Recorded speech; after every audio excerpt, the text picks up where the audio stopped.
Hello everybody, my name is Seema Agrawal and you are watching my YouTube channel Learning is Fun। आज इस video में हम valencies discuss करने वाले हैं। मैं आपको 3 चार्ट्स दिखाऊंगी और कुछ एलिमेंट्स और रेडिकल्स दिखाऊंगी जिसकी वैलेंसीज हम लोग वन बाय वन स्टडी करेंगे। आपको पता है कि जो एलिमेंट्स होते हैं वो मोनोवैलेंट हो सकते हैं और डाइवैलेंट हो सकते हैं या ट्राइवैलेंट हो सकते हैं।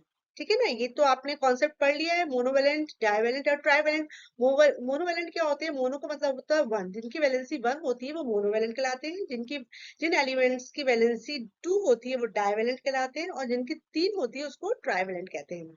आपको पता है जिनकी वैलेंसी पॉजिटिव में होती है, वैलेंसी पॉजिटिव या नेगेटिव हो सकती है। जिन भी एलिमेंट्स की पॉजिटिव, जिस भी आयन की वैलेंसी पॉजिटिव होती है वो कैटायन कहलाता है और जिसकी भी वैलेंसी नेगेटिव होती है वो एनायन कहलाता है।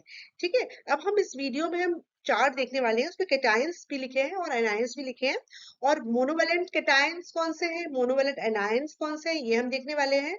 हम थोड़ा सा समझने भी की कोशिश करेंगे कि वेरिएबल वैलेंसी क्या होती है, मैं ये भी आपको एक्सप्लेन करने की कोशिश करूंगी। और कौन कौन से एलिमेंट हैं जो वेरिएबल वैलेंसी बताते हैं। एक्चुअली वैलेंसी समझना बहुत जरूरी होता है, तभी जाके आप अपना केमिकल फॉर्मूला बना पाओगे। तो हम लोग स्टार्ट करते हैं। सबसे पहले हम पहला चार्ट देखते हैं मोनोवैलेंट एलिमेंट्स का। ठीक है, तो जैसे मैंने आपको बताया कि मोनोवैलेंट एलिमेंट्स क्या होते हैं, जिनकी भी वैलेंसी आपकी वन होती है वो मोनोवैलेंट कहलाते हैं। ये वैलेंसी पॉजिटिव भी हो सकती है और ये वैलेंसी आपकी नेगेटिव भी हो सकती है। पॉजिटिव कैटायंस कहलाते हैं और नेगेटिव जो होते हैं वो एनायंस कहलाते हैं। तो सबसे पहले हम मोनोवैलेंट कैटायंस के बारे में देखते हैं। सबसे पहले सोडियम। ठीक है, तो जो सोडियम है उसकी वैलेंस उसकी वैलेंसी है प्लस वन। वन लिखने की जरूरत नहीं है, आपने Na प्लस लिखा है, इसका मतलब क्या हुआ कि सोडियम वैलेंसी क्या शो कर रहा है, प्लस वन। पोटेशियम आप कैसे देते हो, K प्लस। कॉपर क्यूप्रस, अब देखिए कॉपर, सिल्वर और मरकरी, ये तीनों वेरिएबल वैलेंसी शो करते हैं, यानी कि इनकी वैलेंसी वन और टू हो सकती है। कॉपर दो वैलेंसी शो करता है, वन वैलेंसी शो करता है और टू वैलेंसी शो करता है। जब भी कोई भी एलिमेंट छोटी वैलेंसी शो करता है तो उसके नाम के आगे OUS लिख जाता है और जब वो बड़ी वैलेंसी शो करता है तो उसके नाम के आगे एक लग जाता है। जैसे कॉपर है यहाँ पे, तो कॉपर के आगे यहाँ पे OUS यानी क्यूप्रस लग गया क्योंकि छोटी वैलेंसी प्लस वन दिखा रहा है। नेक्स्ट चार्ट में आप देखोगे कि कॉपर टू वैलेंसी दिखा है, यहाँ पे वन लिखा है ना, वहां पे टू लिखा होगा, यानी कि उसकी बड़ी वैलेंसी, तो क्यूप्रस से वो क्या बन जाएगा, क्यूप्रे। ठीक उसी तरीके से सिल्वर भी वेरिएबल वैलेंसी प्लस वन और प्लस टू दिखाता है और सिल्वर जब प्लस वन वैलेंसी दिखाता है तो उसको अर्जेंटस कहते हैं और उसको लिखते कैसे, Ag प्लस। मरकरी भी वेरिएबल वैलेंसी शो करता है, जब वो प्लस वन वैलेंसी शो करता है तो उसको मर्क्यूरस कहते हैं और लिखते हैं हम Hg प्लस। हाइड्रोजन की वैलेंसी प्लस वन होती है। अमोनियम देखिए आप NH4 लिखते हैं और अमोनियम की वैलेंसी भी प्लस वन ही होती है। नेक्स्ट, ये तो कैटायंस थे और नेक्स्ट हम लिस्ट देखते हैं एनायंस। एनायंस वो होते हैं जिनकी वैलेंसी माइनस में होती है। क्लोराइड होता है Cl minus one, right. Bromide Br minus one. Iodide I minus one. Hydroxide OH, हम लिखते हैं तो उसको हाइड्रो ऑक्साइड है। हाइड्रो पहले आता है, ऑक्साइड बाद में आता है, लेकिन जब आप उसका फॉर्मूला लिखोगे तो O पहले लिखोगे और H बाद में लिखोगे, ये हाइड्रो ऑक्साइड है OH। ठीक है, बहुत से बच्चे गलती कर देते हैं, वो OH की जगह क्या लिख देते हैं, HO लिख देते हैं। ठीक है, तो ये गलत होता है, HO नहीं होता है। ये नहीं कि हाइड्रो पहले आया तो आपको पहले हाइड्रोजन लिखना है, ऐसा नहीं, ये रॉन्ग है। हाइड्रो ऑक्साइड में OH लिखते हैं। ठीक है, OH की वैलेंसी है माइनस वन। नाइट्राइट NO2, अब देखिए यहाँ पे कोई स्पेलिंग मिस्टेक नहीं है, नाइट्राइट अलग होता है, नाइट्रेट अलग होता है। नाइट्राइट आप लिखते हो NO2 करके। ठीक है, NO2 जब टू लिखा है तो वो नाइट्राइट कहला रहा है और नाइट्रेट में NO3 हो जाता है। ठीक है, तो नाइट्राइट में NO2 और नाइट्रेट में NO3, दोनों की वैलेंसी आपकी क्या है, माइनस वन। फिर बाइकार्बोनेट, या बाइकार्बोनेट का हम हाइड्रोजन कार्बोनेट भी कहते हैं। फॉर्मूला लिखते वक्त कभी कभी वो ऐसे कह देते हैं कि सोडियम बाइकार्बोनेट का फॉर्मूला लिखो, कभी कभी पूछ लेते हैं वो सोडियम हाइड्रोजन कार्बोनेट लिखो। कंफ्यूज मत होना, आप बाइकार्बोनेट लिख रहे हो या हाइड्रोजन कार्बोनेट लिख रहे हो, दोनों एक ही चीज होती है और इनका फॉर्मूला होता है HCO3, वैलेंसी होती है माइनस वन। ठीक सिमिलरली बाइसल्फाइड या हाइड्रोजन सल्फाइड भी सेम होता है HSO3। बाइसल्फेट और हाइड्रोजन सल्फेट फॉर्मूला होता है HSO4 और वैलेंसी होती है माइनस वन। ठीक है, यहाँ पे भी कोई स्पेलिंग मिस्टेक नहीं है, सल्फाइड लिखा है तो HSO3 लिखोगे, सल्फेट लिखा है तो HSO4 लिखोगे। एसिटेट, एसिटेट में फॉर्मूला होता है CH3COO-1, ठीक है, ये एसिटेट का फॉर्मूला है, कुछ कंपाउंड्स में आता है। पर मैग्नेट का फॉर्मूला होता है MnO4-1। तो ये मोनोवेलेंट कैटायंस और मोनोवेलेंट एनायंस के टेबल है, मैंने आपको समझाया, एक्सप्लेन किया इसमें कि किस तरीके से आप फॉर्मूलाज लिखते हो।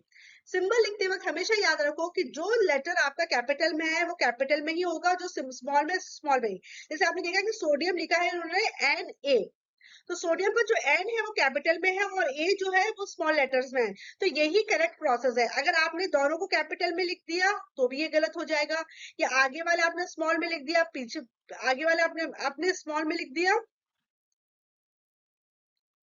आगे स्मॉल और बाद वाला आपने कैपिटल में लिख दिया तो भी ये गलत हो जाएगा, दोनों आपने स्मॉल में लिख दिए तो भी गलत हो जाएगा। तो उसका सही उसका तरीका क्या है लिखने का, कि फर्स्ट लेटर जो होगा वो कैपिटल होगा और नेक्स्ट वाला क्या होगा, स्मॉल होगा। तो ये चीज आपको ध्यान में रखना है कि जिस तरीके से ये रिप्रेजेंट है, जो कैपिटल लेटर लिखा है उसको कैपिटल में लिखो, जो स्मॉल में लिखा है उसको स्मॉल में लिखो, ठीक है। अब हम डाइवेलेंट की लिस्ट देखते हैं।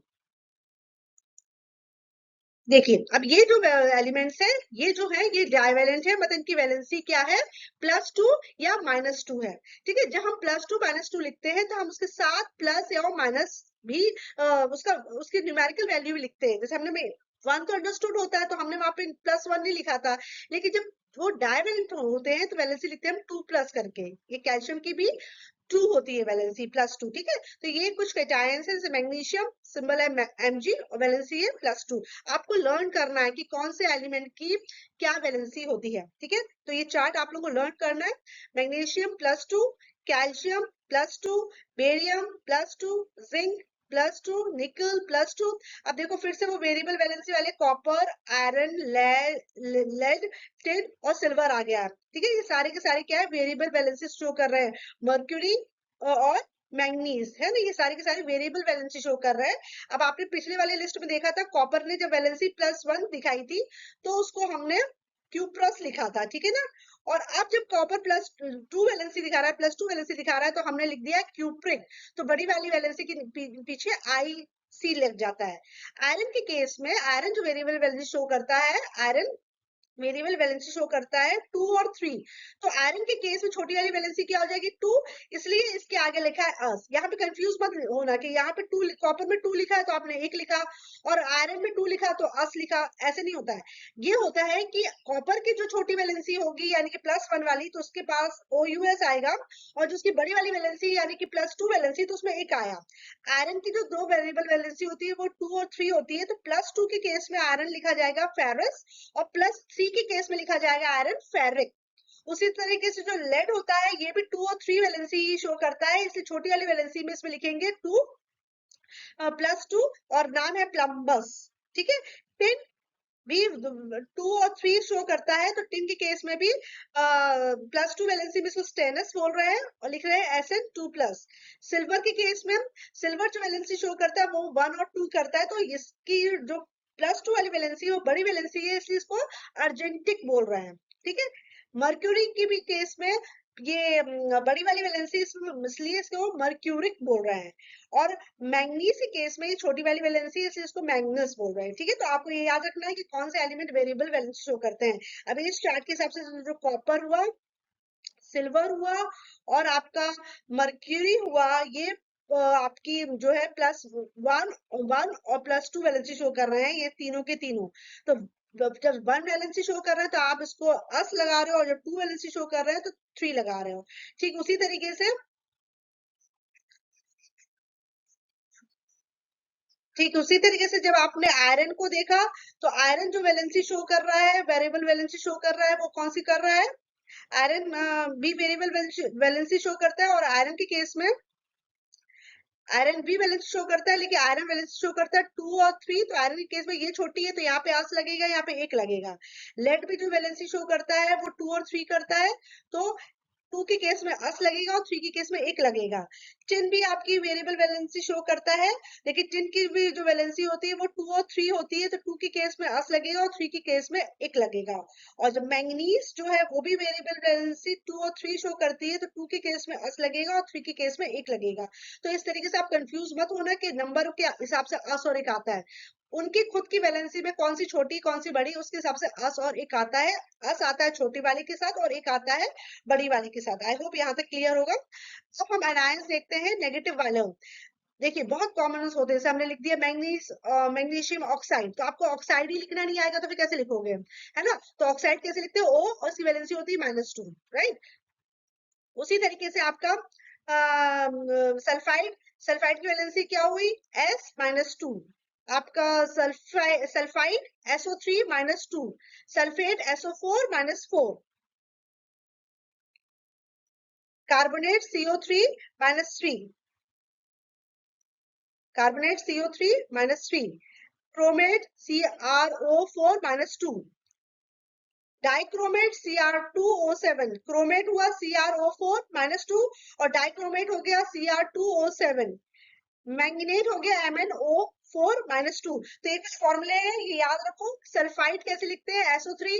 बच्चे जब लिखते हैं जैसे सोडियम सल्फाइड बोला और सोडियम सल्फेट, तो वो उनको ये समझ में नहीं आता हम सोडियम सल्फाइड को Na2SO3 लिखे कि हम NO2SO4 लिखें, क्योंकि क्या कंफ्यूजन होता है कि सल्फाइड कैसे लिखते हैं। अगर आपने Na2SO3 लिखा है तो ये सल्फाइड कहलाएगा, और आपने Na2SO4 लिखा है तो सल्फेट कहलाएगा। तो आपको ये फॉर्मूला पता होना चाहिए कि एसो सल्फाइड का होता है SO3 और सल्फेट का होता है SO4। उसी तरह कार्बोनेट का होता है CO3, क्रोमेट का CrO4, डाइक्रोमेट का Cr2O7, मैग्नेट MnO4। तो इस तरीके से हम +2 और -2 वैलेंसीज के सारे एलिमेंट्स और रेडिकल्स है, इनको आप लिस्ट को आप ध्यान से देखो, उसको लर्न करो कि किनकी वैलेंसी +2 होती है और किसकी वैलेंसी -2 होती है। आपको सारे एलिमेंट्स की वैलेंसी आनी चाहिए। बस ये 3 चार्ट अगर आपने अच्छे तैयार कर लिए तो आपको काफी हद तक केमिकल फॉर्मूला लिखने में मदद मिलेगी। इसलिए मैं आपको एक एक करके इनके बारे में एक्सप्लेन कर रही हूँ ताकि आपका कोई भी कंफ्यूजन हो वो दूर हो सके। अब कुछ बस 2-3 ही एलिमेंट्स हैं जो कि ट्राइवेलेंट होते हैं, जो कि हमारे कोर्स में है टिल 10th स्टैंडर्ड। 8 9 10 बच्चों के लिए अगर ये इतना सा चार्ट भी तैयार कर लिया तो उनको काफी हेल्प मिल जाएगी। ठीक है, तो ट्राइवेलेंट कौन से होते हैं, जिनकी वैलेंसी 3 होती है, प्लस भी हो सकती है और माइनस भी हो सकती है। प्लस वाले कैटायंस कहलाते हैं, माइनस वाले एनायंस कहलाते हैं। तो एल्यूमिनियम के केस में देखिए, एल्यूमिनियम की +3 वैलेंसी होती है, आयरन की +3। आयरन यहाँ पे फेरिक है ना, मैंने बताया था ना कि आयरन 2 वैलेंसी शो करता है, एक तो 2 करता है और 3। पीछे वाले चार्ट में हमने देखा था कि आयरन 2 वैलेंसी शो कर रहा था, इसलिए उसके पीछे अस लिखा था। अब यहाँ पे 3 वैलेंसी शो कर रहा है, इसलिए फेरिक यानी कि उसके पीछे एक लगा दिया गया है। क्रोमियम भी यहाँ पे वैलेंसी 3 दिखा रहा है। ठीक है, नाइट्राइड, नाइट्राइड कैसे लिखते हैं, N और इसकी वैलेंसी क्या होती है 3-। और फॉस्फेट कैसे लिखते हो, PO4 और इसकी वैलेंसी क्या होती है 3-। तो आपको केमिकल फॉर्मूला लिखना सीखना है तो उसके पहले आपको ये 3 चार्ट्स बाय हाथ करनी पड़ेंगे। अगर इसमें अभी भी कोई कंफ्यूजन है तो आप कमेंट सेक्शन में जाके मुझे उसमें अपना क्वेश्चन पूछ सकते हैं। मैं कोशिश करूंगी आपकी डाउट को क्लियर करने के लिए। तो इस वीडियो में इतना ही। आई होप आपको ये वीडियो अच्छा लगा होगा, और अगर आपको वीडियोस अच्छे लग रहे हैं तो please like and subscribe my YouTube channel. इसके बाद मैं आपको वैलेंसीज के बाद में नेक्स्ट वीडियो बनाऊंगी कि किस तरीके से कंपाउंड्स का केमिकल फॉर्मूला लिखते हैं। एक बार आपको एलिमेंट्स के सिंबल याद हो गए, एक बार आपको वैलेंसी याद हो गई, फिर आपको फॉर्मूलाज लिखना आ जाएगा। जब आपको फॉर्मूलाज लिखना आ जाएगा तो फिर नेक्स्ट स्टेप हम सीखेंगे केमिकल रिएक्शन का और उसको बैलेंस करने का। तो ये एक स्टेप बाय स्टेप प्रोसेस है। जब तक आप पहले वाले चार्ट्स तैयार नहीं करेंगे आपको नेक्स्ट स्टेप में पहुंचने में दिक्कत होगी। जैसे कि आप जब भी आप इंग्लिश सीखते हो सबसे पहले अल्फाबेट सीखते हो, फिर आप वर्ड सीखते हो, फिर सेंटेंस सीखते हो। तो केमिस्ट्री में भी वही सीक्वेंस होता है। सबसे पहले आपको एलिमेंट्स के सिंबल सीखने पड़ेंगे, फिर उनकी वैलेंसीज सीखनी पड़ेंगी, फिर केमिकल फॉर्मूला लिखने का तरीका सीखना पड़ेगा, फिर हम केमिकल रिएक्शंस लिखेंगे और फिर हम उसको बैलेंस करना सीखेंगे। 5 स्टेप में मैं आपको सिखाऊंगी। तो ये छोटे छोटे वीडियोस मैं बना रही हूँ, तो आप प्लीज इन तीनों चार्ट्स को लर्न करिए। Okay, thank you.